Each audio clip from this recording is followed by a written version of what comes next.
মানুষের স্বভাব হইল তার নিজের পাপ আর এক মানুষের কাছে গোপন করে, তার যত অপকর্ম অন্য মানুষের কাছে গোপন করে। কিন্তু আল্লাহ যে সব দেখতেছে, আল্লাহ গোপন প্রকাশ্য সব কিছুই জানেন। আল্লাহ পাক মানুষের মনের অন্তরের গহীনের যে পরিকল্পনাটা সেটাও কিন্তু আল্লাহ পাক জানেন।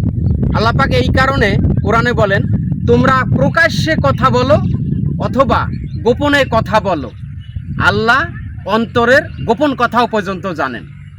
মানুষ আল্লাহকে ভয় করে না, অথচ পাপ কাজ করে। সেই পাপ কাজ ঢাকার জন্য মানুষের কাছে সেই অপকর্মগুলা ঢাকি ফেলায়। কেন ঢাকে?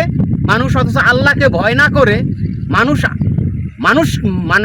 আল্লাহকে ভয় না করে মানুষ হয়ে মানুষকে ভয় করে, কারণ তার সম্মান হানি যেন না হয়, তাক নিয়ে মানুষ যেন সমালোচনা না করে।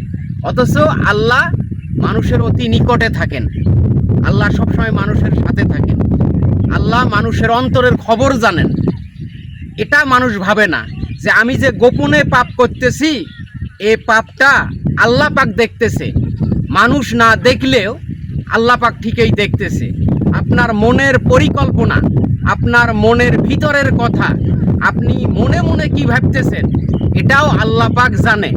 অথচ একটু সম্মানের জন্য, একটু অসম্মান হবেন জন্য, মানুষ আপনাকে নিয়ে সমালোচনা করবে জন্য আপনি নিজের পাপ মানুষের কাছে ঢাকেন। কিন্তু আল্লাহ পাক বলছে না, তোমরা গোপনে পাপ করো আর প্রকাশ্যে পাপ করো, গোপনে কথা বলো আর প্রকাশ্যে কথা বলো। আল্লাহ পাক অন্তরের গোপন কথা পর্যন্ত জানেন।